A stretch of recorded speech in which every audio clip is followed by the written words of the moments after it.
1999 সাল। আমাদের পাড়ায় এক মধ্যবয়স্ক দম্পতি পাড়ার এক কোনায় থাকা পরিত্যক্ত 6 শতক জমি কিনে সেখানে বাড়ি করে বসবাস শুরু করেন। তাদের ছিল একটি মেয়ে। নতুন বাড়িতে ওঠার পর 4-5 মাসের মধ্যেই তারা তাদের মেয়ের বিয়ের আয়োজন শুরু করেন। মেয়েটির বিয়ে হয়ে যায়, কিন্তু বিয়ের পর সেই মেয়েটি সুখে ছিল না। শ্বশুর শাশুড়ি ভালো মনের মানুষ হলেও স্বামী ছিল ভীষণ লোভী। সে বারবার টাকার জন্য মেয়েটিকে বাপের বাড়িতে পাঠাতো।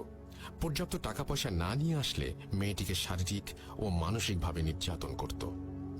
এক সময় অত্যাচার আর সহ্য করতে না পেরে মেয়েটি তার সমস্ত জিনিসপত্র নিয়ে বাধ্য হয়ে সেখান থেকে তার বাপের বাড়িতে চলে আসে।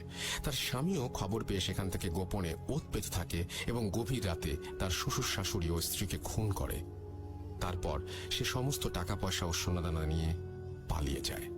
কিছুদিন পর আশেপাশের বাড়ির লোকজন ওই বাড়ি থেকে খুব বাজে গন্ধ পাওয়া